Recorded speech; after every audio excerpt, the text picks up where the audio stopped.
All right, what's going on, everybody? Welcome to my weekly Sunday live stream. I'm just picking here on my 64 ES-335 I just got recently. Hopefully everything sounds okay with this audio setup. I'm trying something a little bit different here today. I just thought I would do some playing. You know, a lot of fans have been requesting that I play guitar on these live streams, and I really like that idea. I just never really had the right setup to be able to actually do this, where I could actually play guitar and do these live streams and really make it actually sound right. But hopefully everything sounds okay. I would love to get some feedback from everybody because this is a new setup that I'm trying out for the very first time. So hopefully this is sounding good and is working okay. I've just never really been happy with the overall guitar tone that I've been able to get on these live streams. So that's always why I don't play on these live streams normally. But hopefully everything sounds okay. But let's see here. We have 12KN in the house. Hey, what's going on? Thanks so much for being here. Says here, greetings. What was your primary goal when you decided to create your YouTube channel? The guitar sounds great. Man, really great question. Thanks so much for the feedback on the guitar. I really appreciate that. Like I was saying, this is a brand new setup that I'm trying out on this live stream. But yeah, I'm really happy with this guitar. This is a 64 ES-335, and it's just really inspiring to play. But primary goal when I decided to create my YouTube channel. Great question. You know, really for me, I've always wanted to set out and do my own thing. For many years, for the past 10 years, I've always been a for-hire guitar player, so I've always worked with different artists. And, you know, being the for-hire guitar player, you know, presents a lot of challenges, you know, because you're really considered an independent contractor. And, you know, the artist basically just uses the musicians, you know, for their services, and you know, whenever they feel like working, that's when you're working, right, as a for hire musician. So I just really didn't like being in charge and being in control of my own brand and my own thing, and I just don't like being told what I'm making and what I get paid and stuff. So really for me, I wanted to start doing YouTube. You know, I'm very new to making videos. I really didn't know very much about it, but I remember I was playing in Cincinnati, actually, and this trip, I was doing 2 nights in Cincinnati, and this trip was just so, it was so incredible, you know, and I kept thinking to myself, I was like, man, if this whole trip was on camera where I could share this experience with people, I think people would really get a kick out of this and really enjoy it, you know, because it was just a trip to remember, you know, and the shows were absolutely amazing.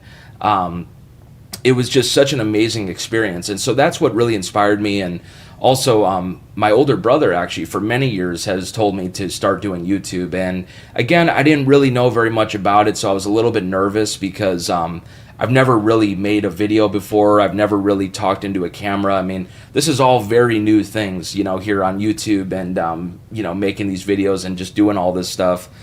So I always kind of held off on it, but I finally just decided after that trip, I was like, you know what, that's it, I'm doing it.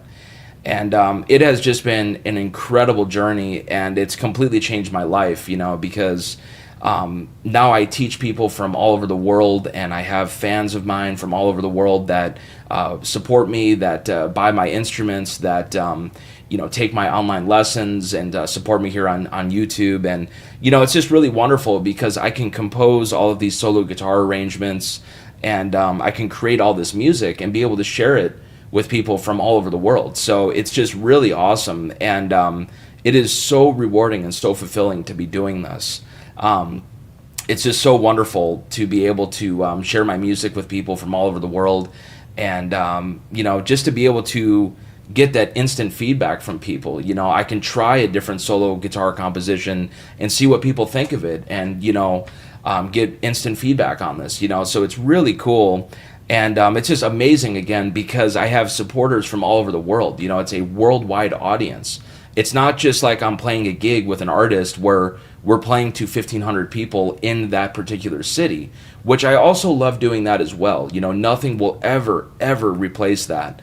But I just love being in control of my own brand and being in control of my own music and just everything. I run this, and I own 100% of everything that I do on here on YouTube. So it's really, really awesome and just really rewarding. But great question. Thanks so much for being here too. Let's see, we have Gibson in the house. Hey man, what's going on? He says here, good morning, Justin. Man, life is better with a nice 335 like that one. Yes, it is, definitely, man. I am just in love with this guitar, man. I cannot put it down. It's just an amazing guitar, man. The neck, the pickups, just everything about it, man. It's just absolutely incredible.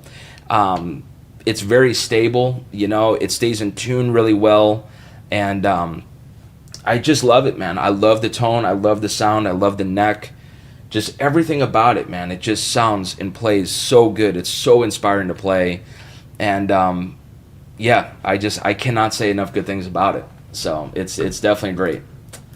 But let's see, Godson says here, have you compared with the red one? Yeah, so I really am familiar with my 61, the Cherry Red 335, and I love that guitar as well. It sounds amazing. It's absolutely incredible. The neck is just a little bit different, but not by much, really. I mean, it's still, pretty thick on that 61, but it's really just the transition that I noticed the difference, but it doesn't really bother me, to be honest with you. I love that guitar. It sounds amazing. It's factory stop bar. It's 100% original. And just for me, with these 335s, it has to be factory stop bar. It can't be factory Bigsby and then it's been converted to a stop bar. I just hate seeing the holes in the body, and I just don't like that, man, honestly. I like it to be a factory stop bar, and I just want it to be all original. And this guitar is all original, man. It's just an amazing instrument. And same with my 61, I'm just really after really clean, really original, and really right 335s, and man, these instruments, I mean, they're all so good. It's just insane. I mean, not every 335 is going to be amazing. There's some that are not as good as others, but man, these two that I have here, the 61 and the 64 here, they are just absolutely phenomenal. So I'm really, really happy with these instruments. But let's see here. We have a great big super chat here from Soft Southern Night. Thanks so much, man. Seriously, that's awesome, man. Very, very loyal supporter. And he says here, greetings from Houston. Awesome, man. Thanks so much for joining me. I really appreciate it. I've played down in Houston a couple times over the years, and always really enjoy it down there, man. It's really cool. I've got some family actually in Fort Worth, Texas, so little far away. I mean, Texas is a giant state, but I really like Texas. It's awesome there. But thanks so much for being here, and thank you so much for your support.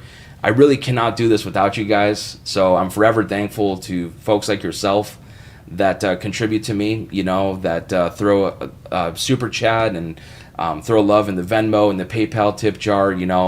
I really need your support to continue on making these videos.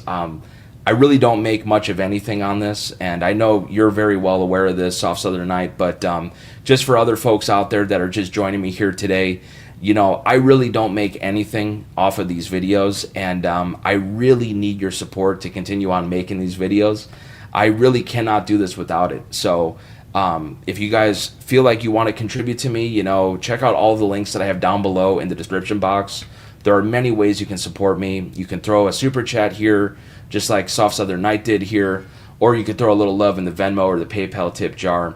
And I also do offer one-on-one online lessons, and I'll talk a little bit more about that here in today's live stream. But be sure to check out all of those links down below. Let's see here. We have 12KN, and they say here, thanks for your answers. You mentioned this is a new setup for broadcasting your guitar. Would you share what you're using for analog digital conversion? The guitar sounds great again. Awesome. Yeah, I just have an interface going, and I just mic up the amplifier. So that's normally what I'm doing. And then I just take a USB-C and I have it plugged right into my computer. But the thing is, that was kind of a challenge, is I had to find a way to be able to control my live vocal mic that I'm talking into right now, and then be able to switch between the vocal mic and the guitar mic, because you don't want the guitar amp mic blasting into the vocal mic, right? So that's what the challenge was there. But I have figured it out finally. Like I was saying, with all these videos and all this stuff, I'm very new to doing all of this stuff, so I'm still learning every day. But I'm really, it seems like this setup is really working well. So really appreciate your comment there. Let's see. Godson says here, how is the Epiphone? Could you play a little bit today? There is not that much information about them, but they are killer too. Yeah, man, that Epiphone is an amazing guitar, man. So this guitar is called the Wilshire. It's very underrated guitar, to be honest with you. There's not really a lot of people that know about those guitars, but they are amazing, And what I love with mine is a 60, but it has a giant fat 59 neck on it. And it just feels so good, man. It's amazing to play. And what is really cool with that guitar is that it's a factory stop bar as well. So there's actually a stop bar and an ABR1 on there. So what's really cool with that is that you can actually get that guitar to actually intonate properly. Unlike a Les Paul Special or a Les Paul Jr. from Gibson, with the wraparound bridge, there is no ABR1. So you cannot get those guitars to actually intonate correctly. Now, of course, you could go out and buy the Music City Bridge, right? And it will intonate. But now you kind of start asking questions like, is that now going to change the tone of this guitar? Because the Music City Bridge is made of different material in comparison to the original bridge. So that's kind of the thing with those guitars, I love a great double cut Les Paul Special. I think they're badass, they're awesome guitars. But that Epiphone Wilshire is really cool because there is a stop bar and an actual ABR1 on there, so you can actually intonate the thing. And the P90s in that particular guitar just sound amazing, man. They are just screaming hot, and I just love that thing. So I'm really, really happy with that guitar. So I ended up buying that, and I bought this here too, the 64 335. So it's man, it's a lot of dough, but man, these guitars are just so inspiring. They're so good. So I'm really, really happy with the purchases for sure. It just never ends with this stuff though, man. It's always like, oh man, I find another guitar or another, amp or something, and it's like, oh, I just gotta have it, It's just a sickness, but it's fun for sure. I absolutely love this stuff. Let's see. 12KN says here, I've been really impressed with your YouTube shorts. When you play fast runs, your technique changes. Was it intentional to play so close to the strings at high speed, or just intuitive for you? That's a good question. I don't even really think about it, to be honest with you. It's just whatever sounds right to my ear, For me, normally, whenever I'm playing fast, I normally like to pick every single note because I just feel that it sounds better instead of playing with like more of a legato kind of style, where you're really just kind of hammering on and pulling off all of these notes when you're playing fast. That sound is okay. It depends on the phrase. It depends on what I'm creating. And I do that every now and then. But I normally like to pick every single note just because, again, I do feel it sounds better. But yeah, I don't even really know, to be honest with you. I just do whatever I do, and it's just whatever sounds right. Um, you know, I really am self-taught when it comes to playing fast, so it's just really what I like to hear. That's just really how I approach everything with guitar. It's all about what I'm hearing. Everything that I create on those shorts, everything that I compose in general, it's all things that I'm hearing in my head. It's all melodies that I hear in my head. And then I just kind of think about the changes. I think about, okay, well, how can I compose this, right? Like, where do I want this to go? Where do I want it to go next, right? And it's a combination of my ear and also just understanding theory and understanding how to create this stuff. So it's all stuff that I go over within my lessons. And, it's just all about the way that I think. And it's just amazing to see how much my students have improved. I've had students of mine now for 2 years, and they have just become incredible musicians and incredible guitar players. It's just so fun and so rewarding to see them grow. It's just really, really awesome. So this is all stuff that I go over within my lessons all the time. Let's see here. Here we go. Godson says here, what do you think about vintage guitars in 20 years or so? Are they going to be as desirable as they are nowadays, or are we going to buy a burst because the prices go down? Man, I really believe in vintage guitars. I really believe that if you have the right instrument, you have the right model, and you have the right, condition with this particular instrument, I really feel that they're just going to continuously go up in value, because the reissue guitars are heavily modified versions of these original guitars. I mean, when you play like this 335, it's just a night and day difference in comparison to the reissue guitars. So I think that that's one point. I think another point is that they only made so many of these, and out of all of the ones that they've made, how many of them have actually survived all of these years without a headstock repair, without some kind of modification, without some kind of BS going on, where they routed out the single coils for humbucking or something like this, whatever guitar that you're looking at, there's just a lot of things that are up with these guitars, because back in the day, that's what people did. They modified their guitar. It was their guitar, and that's what they played. It's not like today where we collect, 50 guitars or something like this, and we have 20 different Les Pauls, or every single different model of guitar. Like, that's not the way that they thought about it back in those days. It's like they would buy one guitar and that was their guitar. So it's very different now, the way that we think about this stuff. But now, they've just become so collectible because they're so rare. Again, like, they've only made so many of them, and not very many of them have actually survived all of these years without some kind of a modification happening to them. So I just really feel, man, I feel really good about it. It's just unbelievable how much they have gone up even since COVID. It's just unreal how much this stuff has gone up post-COVID. It's just gotten really crazy. Bursts now are 300 to 700,000. Gold tops are 180 to 210K, I would say. 335s, they're going up like crazy. So,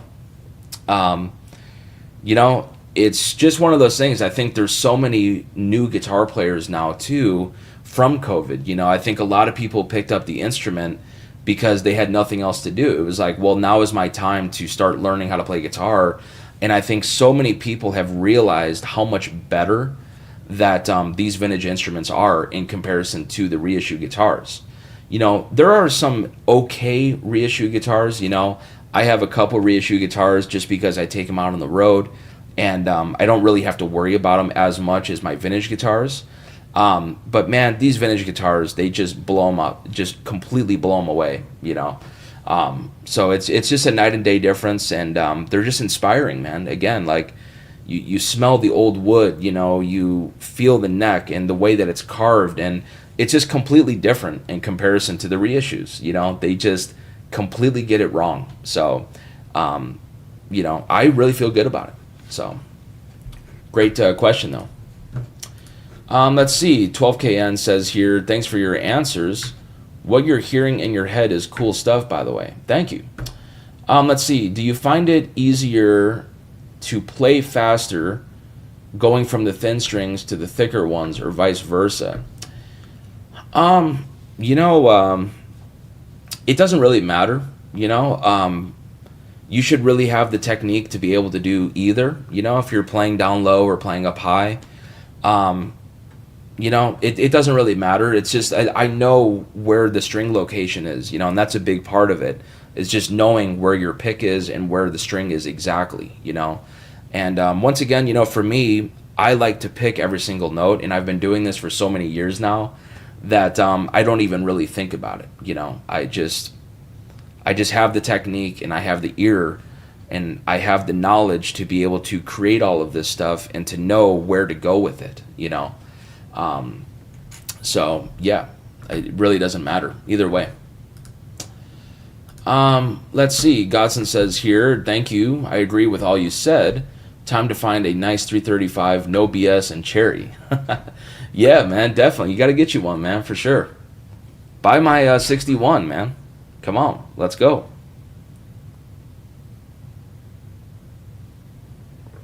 Oh, man.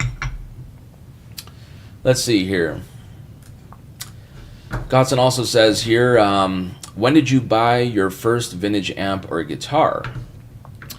Man, my very first one, I'm trying to think. It was probably when I got here to Nashville, actually, because when I first moved here, I used to work over at Second Gear, which was a shop that Bukovac owned, and this other guy, Rick Reith, and they were partners. And I was brand new to town. I didn't know anybody. I didn't even know who Tom was. I just came here by myself. But I had already started like dealing. I would always try to find like a used guitar or a used amp on Craigslist or eBay or something like this. And then, I would try to sell it for a little more money than I paid for it. And I just did that for years and years, even as a kid, And because that was really the only way that I could actually afford these instruments and these amps and stuff like this, because it was just a lot cheaper with buying used, and buying off Craigslist. So when I moved to town, I found this shop called Second Gear, and that's exactly what the store was. It was all secondhand gear, where they would have all kinds of vintage guitars and vintage amplifiers and just literally anything. They had all kinds of stuff in there. So I just happened to walk in there one day, and I was looking for a job because I was brand new to town. I didn't know anybody, and I wasn't established yet as a musician. And I seen Tom behind the counter there, and he was talking with somebody, and he was like, man, we're looking for some punk-ass kid to come work for us. We need some help around here. And so after he finished up talking with this guy, I walked up to him and I said, hey, man, how about me? Like, I have a lot of experience with selling these instruments and, meeting people up in these parking lots and flipping stuff and listing on Reverb or Craigslist or whatever. And so he was like, yeah, man, that sounds great, man. Come on in, And we just really hit it off, and I went in there the next day and I started working there. And I remember we got this locker from Matchbox 20. And I remember there was this cherry red Les Paul Custom that I bought that was a 76, and it was heavy as hell. But, for me back in those days, I just thought it was really cool, And he only wanted $1,000 for that guitar back then. And, now, like, for me, I'm not really big on the mid-70s Les Pauls and stuff. But, man, when you take a look at those prices now, they're selling for what, like $5,000 or $6,000, something like this. I bought mine for $1,000. I don't have it anymore. I sold it, but I played that guitar a lot, man. I played it back in the early days, man, and I would take, sometimes some of these cover gigs, and man, it would be like a 4-hour set, and I'd be playing on this Les Paul that was like 11 pounds, man. So my shoulder is definitely feeling it. I think from all those years of playing that guitar, and just touring around with that thing and playing it for multiple hours a night. And yeah, I would say that's probably my first vintage guitar, just off the top of my head. I don't think I bought any other ones when I was like a kid, when I was in high school or whatever, because I just mainly had like my Les Paul Studio, and I had some other amps and stuff that I would try to experiment with, and I just really encourage that to people out there, like if you're learning how to play and you're trying to, find your sound, you really want to try to experiment with this stuff and try out these different amps, try out different speakers, try out different instruments, It's really a lifelong journey, it really is. It takes many, many years to figure out what instruments you really personally bond with and what amps you really bond with and what kind of gear you bond with, And of course, the gear does matter somewhat, but it really is ultimately all about your hands. It's all about your fingers and your playing. So I would really work on that, I mean, for me, I didn't really worry about instruments when I was learning how to play. I had my Les Paul Studio that played good enough. I was able to practice. I was able to enjoy playing. I didn't really think about guitar pedals or amps or any of this stuff, when I was really learning how to play.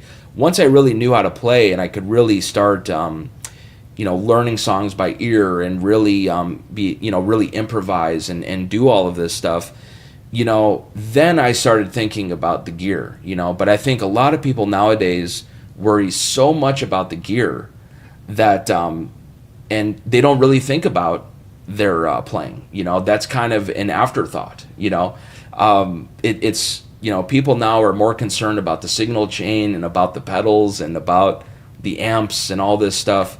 And I think that just has a lot to do with YouTube, because I think a lot of people learn by watching YouTube, So I think, a lot of people are a lot more concerned about the gear than they were, 20, 30 years ago. I mean, for me, this would have been I've been playing now about 20 years. Yeah. I first started when I was 9. I'm 29 now. So yeah, about 20 years, but back in those days, I didn't worry about, pedals or amps or any of this stuff. I just focused in on my guitar playing, and it really paid off for sure. But anyways, kind of a long-winded answer there. Let's see here. 12KN says here, I have a friend who built his hi-fi business doing what you do, buying and trading. Keep it up, it will pay off. Talk to us about monitors. If money was no object, what would you use for your studio? I probably would buy like a set of barefoot monitors. I think that would be really cool. It's just not really necessary for me right now because I just have like a spare loft and it's a very small and very tight room. So it doesn't really make a lot of sense to have like some kind of crazy monitor setup. So I just use the Yamaha HS8s and they work fine. They're decent. It's not bad.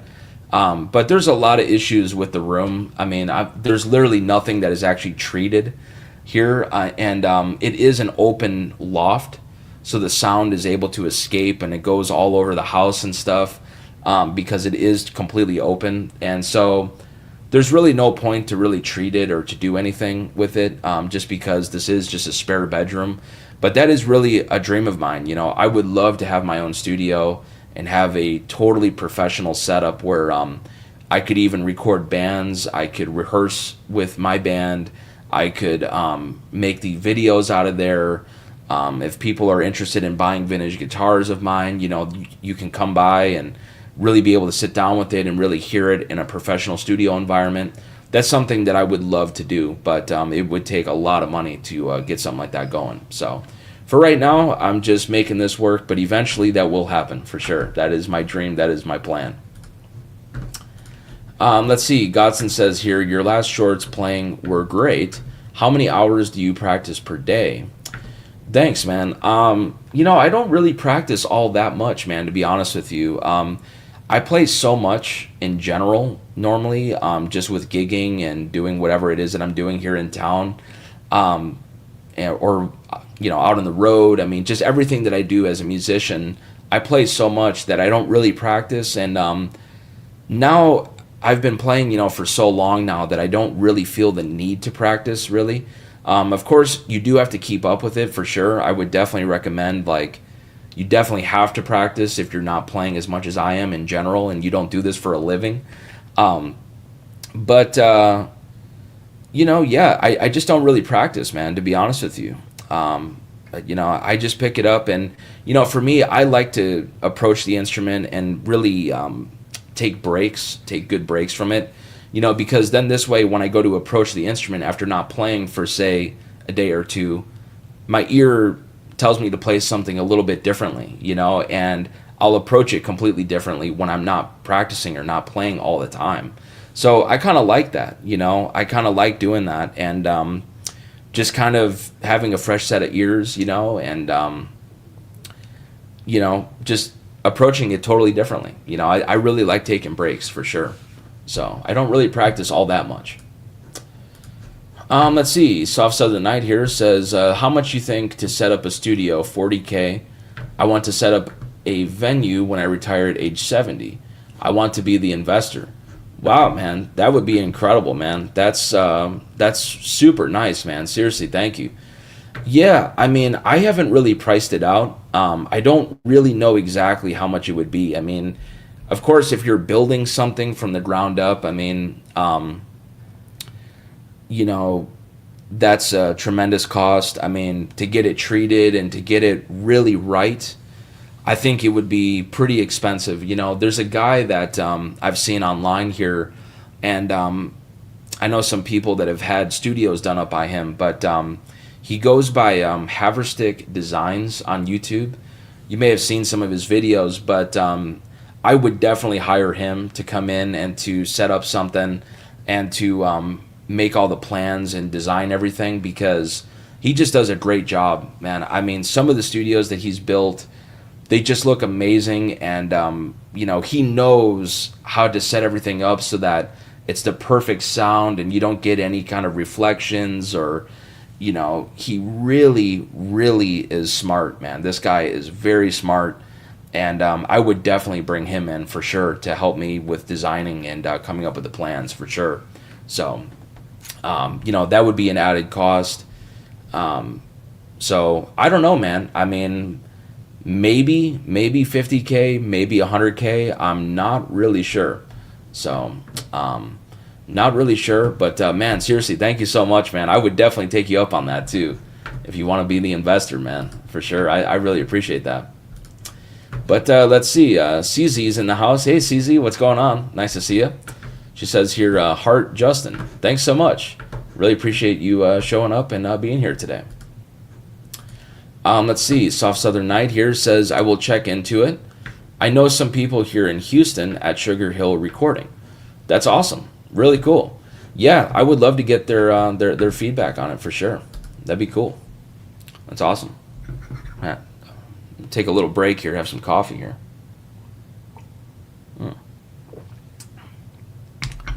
But yeah, folks, I started off this live stream by picking on this 64 ES-335 I just got recently, man. This is just a really wonderful guitar, man. It's just incredible sounding, and it's just so inspiring to play, man. I'm just so happy with it.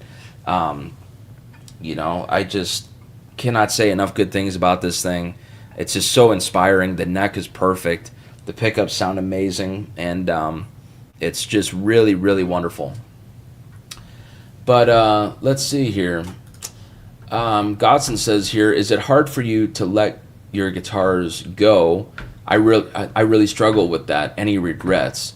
Yeah, it really is, man. It's very hard. It's very hard, man, to sell off stuff, because it's just like, oh, man, like, you may, not play that guitar for a month or something like this, and then all of a sudden you pick it up and, maybe somebody's coming over to buy it or something, and then you pick it up before they show up, and it's like, oh, man, like, this thing is so good, and you kind of forget about, like, how good it is and how inspiring it is.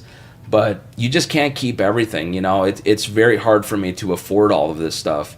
So that's kind of the thinking is, if I buy something new, I have to sell something that I've already, bought and I've had for a while, but that's what's cool is at least, you can enjoy it for a year or two or maybe, 6 months or something like this, and or just whenever you need to sell it for the money, and you can enjoy it for that time and then pass it along to somebody else that will enjoy it. But yeah, it is definitely really, really hard, man, because it's very hard to find a very good instrument. Finding a 335 like this that plays and sounds as good as it does, it's not easy, man. It's very, very hard, man, honestly. Because they're not all created the same, But I think, the thing is for me is I really enjoy the chase. I love trying to find that next instrument that is perfect, that is inspiring, and that's just with creative people in general. That's really what we're after, Everybody is after the inspiration. They're after, that inspiration to be able to create and to do something different, and I think for guitar players, the instrument is hands down the number one thing that really creates this inspiration, And for me, I'm all about the instruments, man. I think it is just everything, Having the right instrument, having something that is really inspiring to play is just everything, It's going to help you create new phrases. It's going to help you create new music. And it's just going to force you to do things a little bit differently. So that's really why, for me, I love buying up new instruments, new old Gibsons, especially pre-65. There's just something about these instruments that are just, there's just nothing like them, man. The neck carve, the wide nut, the old pickups, the old magnets, these are all just things that just really, really inspire musicians, and myself included. And these new guitars just don't do this. They just don't do it for me. It's just not the same. But let's see. CZ says here, Justin, are you gonna see your family for Christmas? Speaking of smart people, you got a dad who builds airplanes.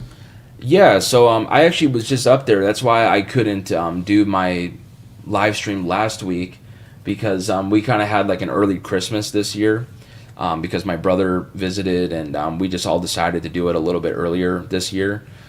So I just went up last week, and that's why, again, I couldn't do my live stream last Sunday.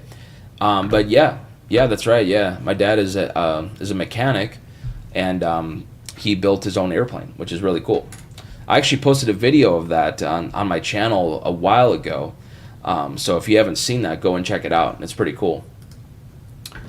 But let's see here. 12KN says here, I'd be in for a crowdfunding, a club that doubles as a studio. FWIW. I don't know what that means. But acousticians are not cheap, but well worth the money. Maybe if I stopped buying equipment, I'd have more to invest, LOL. Yeah, I don't know if I would want to do a club, just for me, just for myself. I just would want to have a space just for myself to where I could make my videos, I could record audio and record bands. I could also use it as a rehearsal facility. But really the idea would be that it would just be for me, to do everything that I do as a musician. Whether it's recording, whether it's making videos, whether it's rehearsing with a band. If somebody wanted to come by and try out one of my vintage guitars that I have for sale, they could come into my studio and really actually be able to try out these instruments, and really hear what they do and really feel what they do. So that's definitely something that I would love to do eventually, for sure.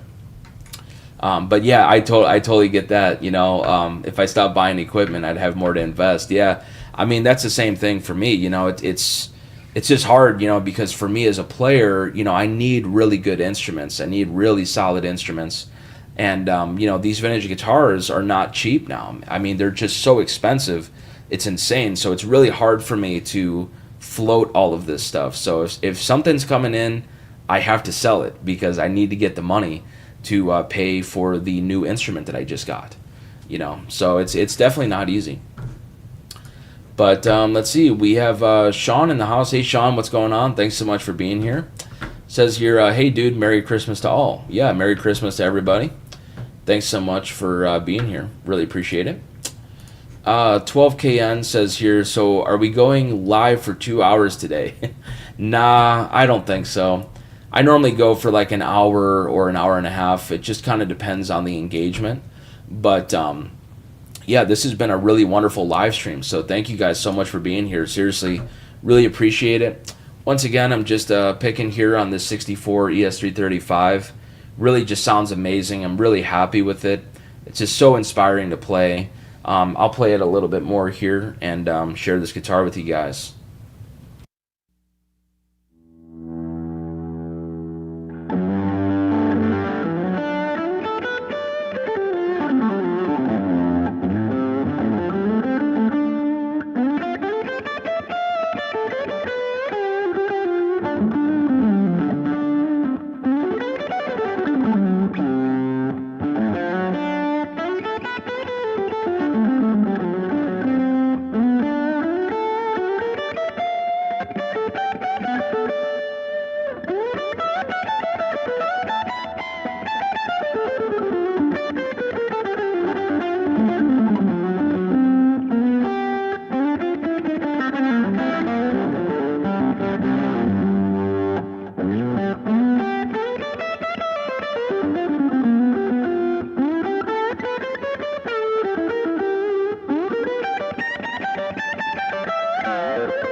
But yeah, this thing is just amazing. Hopefully it sounds okay on the live stream.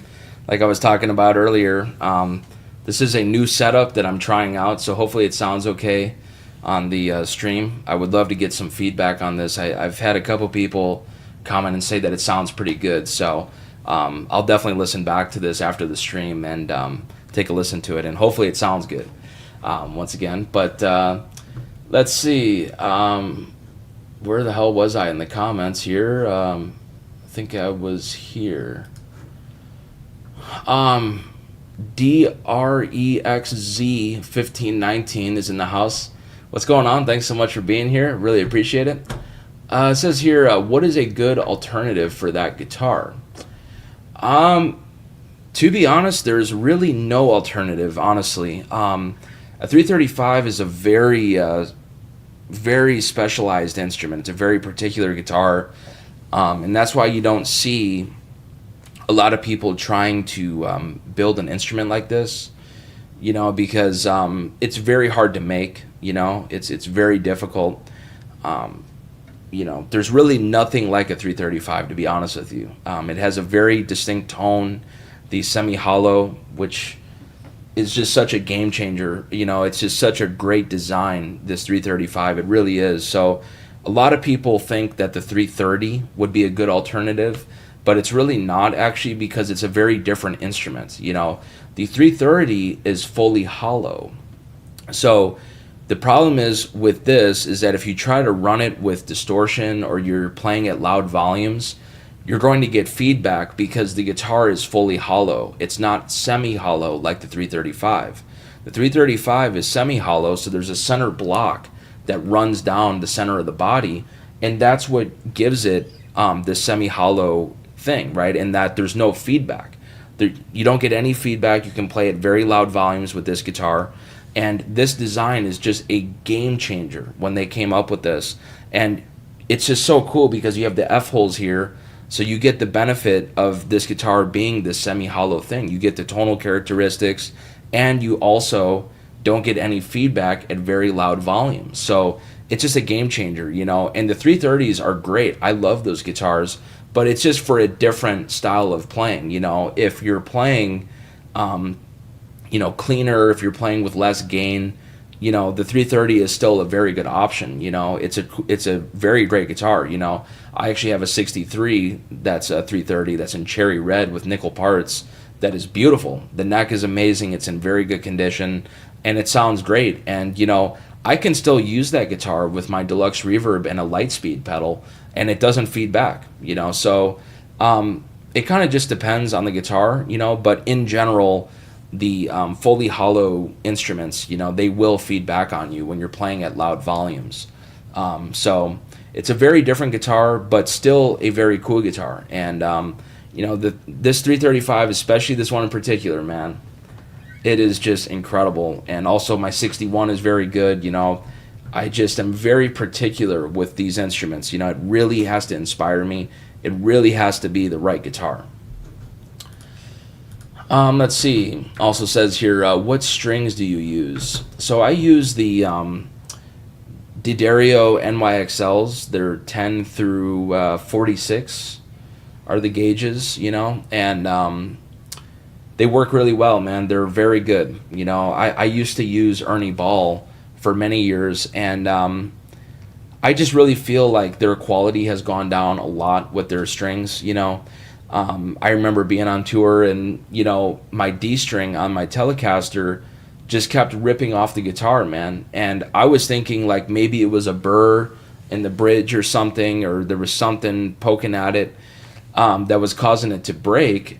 But it was so funny, you know. I switched over to the NYXLs, and with that same guitar, same setup, I didn't do anything to it. Just simply changed the strings. My D string stopped breaking. So I really believe that it's just the quality of the strings that Ernie Ball makes nowadays. I feel like they have really gone downhill, to be honest with you. So I just really don't want anything to do with those strings anymore. I mean, after playing these NYXLs, they're absolutely perfect. They're super consistent, and they never break on me, man, ever. I've never had these strings break on me, ever. So, and I've been using them now for years. So, let's see. 12KN says here, nice work, bro. Sounds killer. Thank you.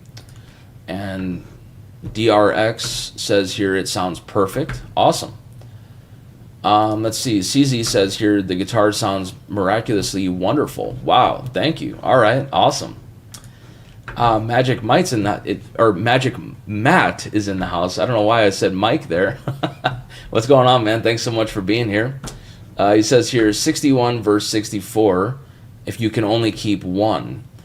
Oh, man, that's really tough, you know. Yeah, that's really hard to say. I love both of those guitars. I can't say just to keep one, man. I want to keep both of them because they're great. You know, the neck on that 61 is perfect, man. It's really, really good. It reminds me so much of a late 59 neck. It's the same transition from the neck to the board. The thickness is very similar. It's just a little bit slimmer at the 12th fret by 0.04 of an inch, you know? So it's like, are you really going to feel that? Probably not, you know? Really the big thing with the necks, you know, is it depends on how that transition is done. You know, from the neck to the board, that is the most crucial thing. And depending on how that is done, it's going to change your perception and how thick or how thin the neck is. And the transition on that guitar in particular, it is exactly like a late 59. It's exactly like it. It's the exact same kind of neck. And so I don't know, man. That's a really tough one. I mean, the pickups on that 61 sound amazing. The pickups on this guitar sound amazing too, you know. So I can't choose one, man, to be honest with you. I'd have to take both, you know, to be honest. So I will never sell these 335s. I mean, this 64, I will never sell it The 61, I really don't want to sell it. Um, you know, I don't know, man. It's these 335s. I just love these guitars so much. They just sound and play so good, man. And I honestly think I would sell off my other instruments before I sell these, because they are just incredible, But I also love an SG too, so I don't know. I love all these guitars, man. It's hard to want to sell these things. But let's see. 12KN says here, the distortion or overdrive you're using breaks up so nicely. The transients are rounded off the perfect amount. You got it dialed in. Good stuff. Thanks so much. I really appreciate it. Let's see. DREX says here, 335 over a Les Paul. Good question. I really feel that 335s honestly do sound better in comparison to Les Pauls, and this is kind of a funny thing, because with vintage guitars, a 59 burst could sell for 500,000, whereas a 59 335 could sell for 85,000, right? I mean, a fraction of the cost, which it's still a lot of money, but I mean, compared to 500,000, it's a lot less money, And these 335s, man, they just sound amazing. I mean, they have PAF pickups, the 59s do. This has patent sticker, but it's basically the same thing as the short magnet PAFs, It just simply has a patent sticker on the bottom rather than it saying patent applied for. And, they sound amazing. I think a lot of 335s honestly sound better than a Les Paul. So I think, honestly, I would probably say 335 over a Les Paul, honestly. And I love a Les Paul, honestly. I love those guitars so much. But I don't know. There's just something about these 335s, man. They do sound better to me. And they call them burst killers for a reason, right? I mean, I think they do just sound better. But let's see here. 20th Century Boy says, just play that guitar already.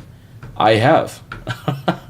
I've been playing it the whole live stream. You must have joined up late. But I'll play a little bit more here.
Okay.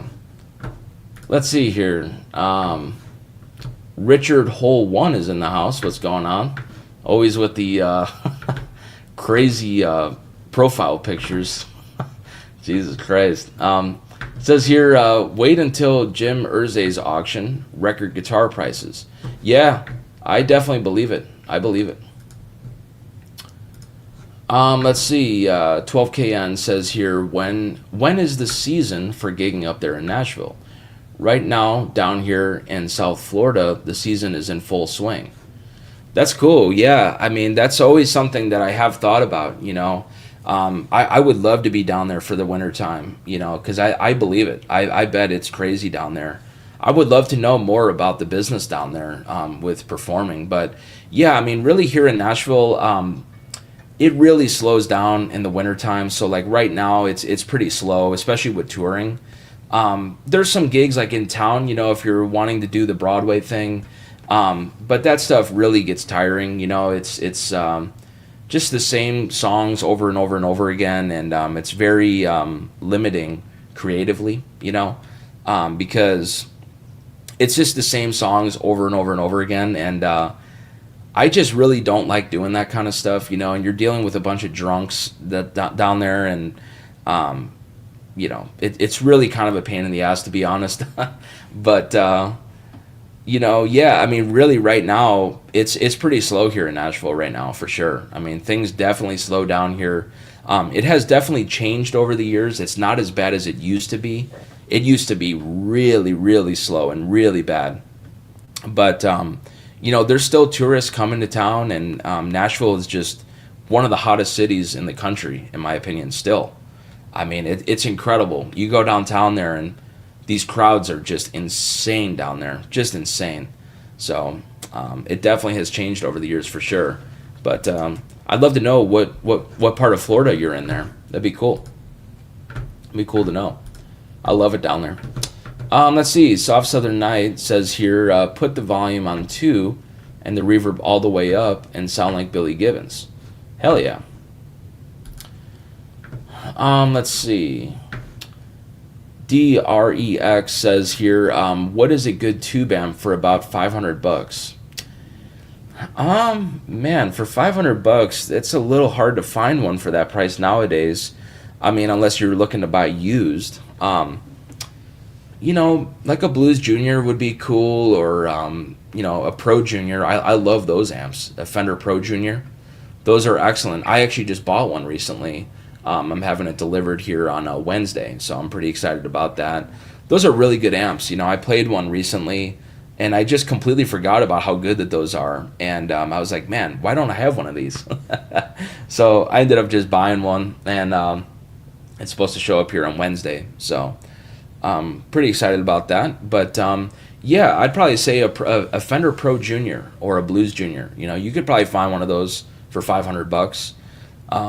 If you were to spend a little bit more money, you could get into a deluxe reverb reissue, but that would be a little bit more than $500. So that's what I would say to that. And 12KN says here, I like to play for the rich drinks.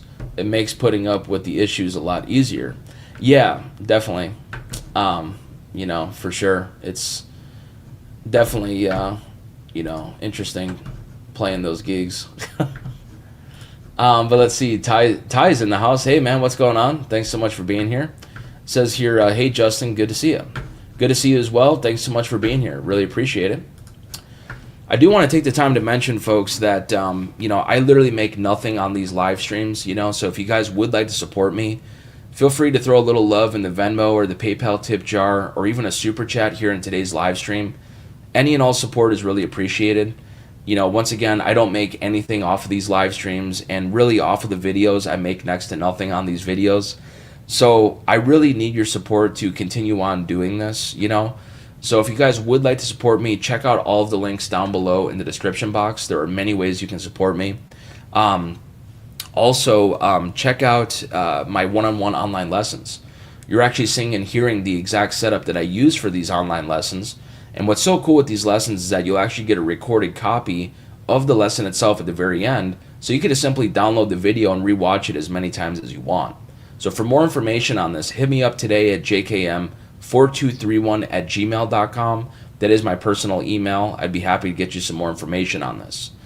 It's just amazing with these lessons. I mean, I teach people from literally all over the world, and it's all because of YouTube, so it's really just been amazing. And I've had students of mine for the past 2 years now, and it's just amazing to see how much that they have grown as musicians and as guitar players. It's just really wonderful.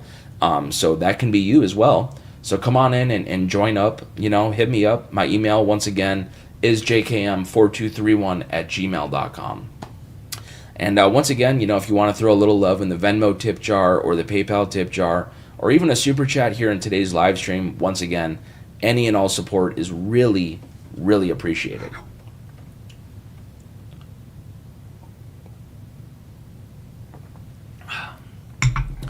But yeah, folks, if you're just joining me here, I'm checking out here this beautiful 64 ES-335.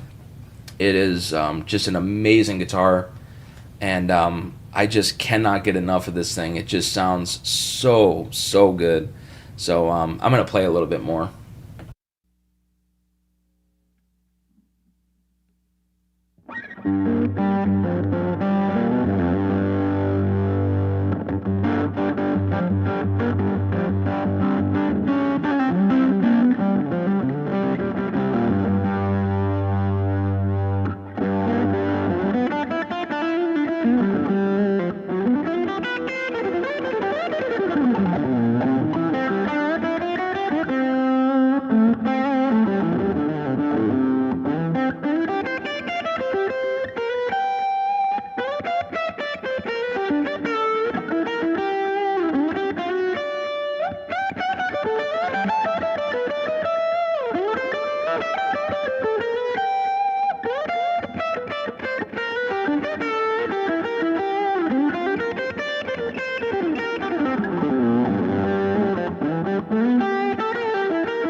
Really curious to see how this all works and how it sounds on this live stream.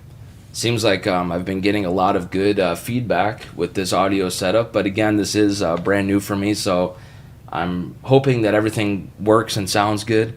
I've just never really been happy with the guitar tone that I've gotten on the live stream, so that's why in the previous ones I've never really played guitar on the live stream, just because the tone is normally just so awful with the interfacing here on the live stream. So, I'm not able to use my normal mics and my normal setup that I'm able to get, this guitar tone happening with. So that's why I've just never really played on a live stream. But it seems like so far, so good, So pretty excited about it. But once again, folks, this is my 64 ES-335.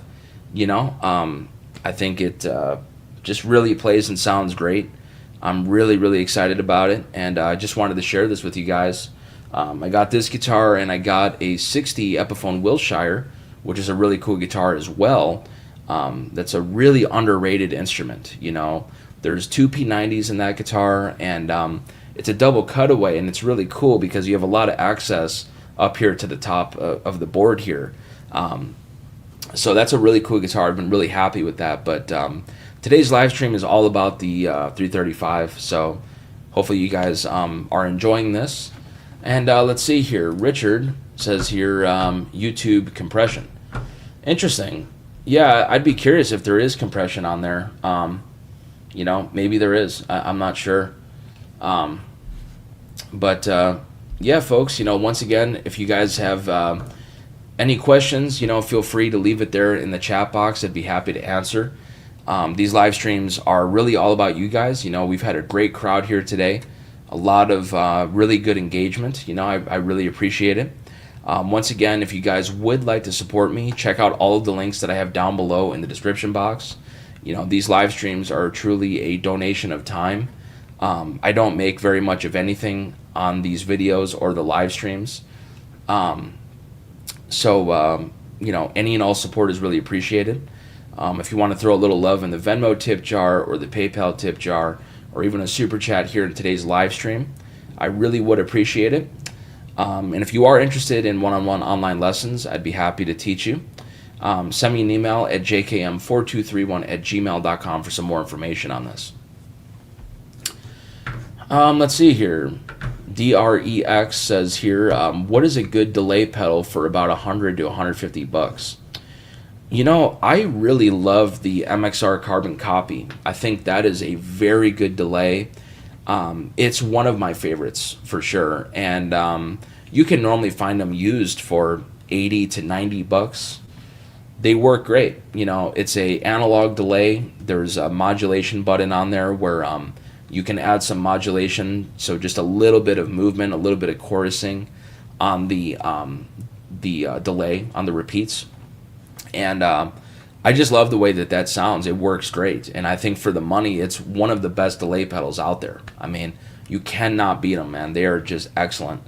And I actually use one all the time. I have one on a little pedal train pedal board. It's a simple pedal board. I'm just looking down at it here. I'm trying to remember what the hell I even have on the thing. But it's just a Peterson tuner. I have an Exotic Effects RC boost, a Lightspeed by Greer amps, a Boss GE7, and then that MXR Carbon Copy delay. It's a very simple pedal board, but I could do about 90% of all the work that I do here in Nashville with that simple pedal board setup. And that Carbon Copy delay is one of my favorite delays. It's like my main delay that I use all the time. I, of course, love a Memory Man. I love a, what else do I use? The Brigadier by Strymon. That's a really good one. But they're a lot more money. You know, they're way more money than $100. So, you know, that's what I would say to that. Definitely check out the Carbon Copy. That's a really good delay. But yeah, folks, it looks like I've been going here for about an hour and 7 minutes now at this point. I really appreciate everybody joining me here in today's live stream. It really means the world to me. Thank you guys so much for watching my videos. It, again, really means everything to me that you guys support me and watch these videos, you know. I can't do this without you guys, so again, thank you for all the support. Once again, if you would like to support me, check out all of the links that I have down below in the description box. There are many ways you can support me, and I truly need your support to continue on doing this. So, you know, if you would like to support me, check out those links down below. If you guys have any other questions, feel free to leave it there in the chat box. But I think I'm going to sign off here for today. Again, I've been going here for about an hour and 10 minutes now at this point, and you know, I really enjoy doing these. Come on back and join me next Sunday. I'm going to be going live at 11:30 a.m. Central Time. I'd be happy to answer your questions and to hang out with you guys. You know, this was a great live stream here today, so thank you for all the support and thank you for all the engagement. Stay tuned. I have a bunch more videos coming out here soon. Let's see here. We have CZ here with a comment. She says here, heart emoji. Wish everybody here a Merry Christmas, and Justin, you have a wonderful season. You as well. Thank you so much for being here. Really appreciate it. Merry Christmas, everybody. Come on back and join me next Sunday at 11:30 Central Time. We'll see you then. Take care.